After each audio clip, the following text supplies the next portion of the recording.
שלום, קוראים לי יוסי ברון, אני יועץ עסקי ומאמן עסקי, וכתבתי ספר שנקרא ניהול עסקי באופן מעשי. אנחנו נתחיל בסדרה של הרצאות בנושאים הקשורים ליסוד האש, ההנהלה.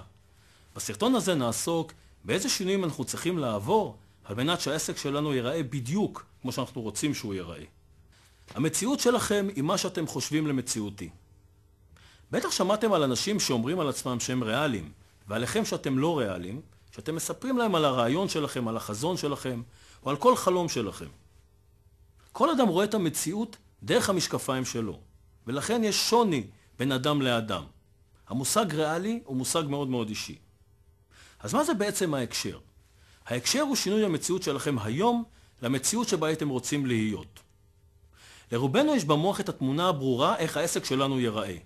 אבל בפועל העסק נראה אחרת. ישנו פער שאנחנו צריכים לצמצם אותו על ידי שינוי המציאות. אני יודע שקשה לנו לשנות הרגלים במציאות חשיבתית. לרובנו קשה לחשוב להיות חופשיים מבחינה פיננסית מהכנסה של נאמר 500,000 שקל או יותר.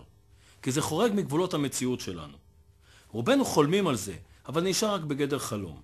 מילים הם כלים בשביל המוח. רובנו נכשלים מבחינה עסקית כי אנחנו מעמידים לרשות המוח שלנו כלים ישנים, איטיים, לא רלוונטיים.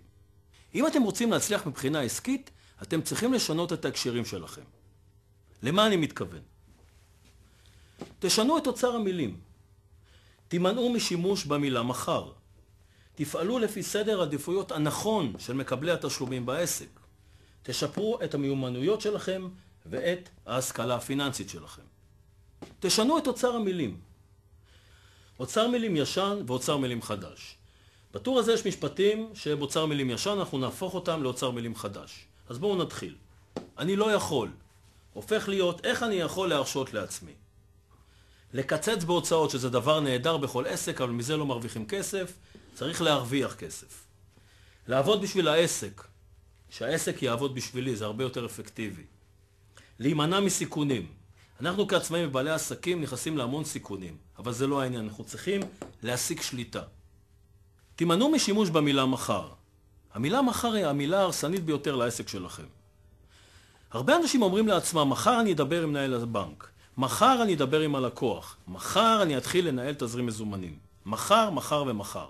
אבל כמובן שמחר לא עושים את זה, כי במה שונה מחר מהיום? אל תדחו שום דבר למחר, תעשו את הדברים היום. תפעלו לפי סדר העדיפויות הנכון של מקבלי התשלומים בעסק. זה סדר העדיפויות הנכון של מקבלי התשלום בעסק. הראשון זה העסק, לאחר מכן העובדים, ספקים, משקיעים, ורק לבסוף בעל העסק. העסק הוא ראשון כי אנחנו מקימים עסק כדי להרוויח ממנו כסף.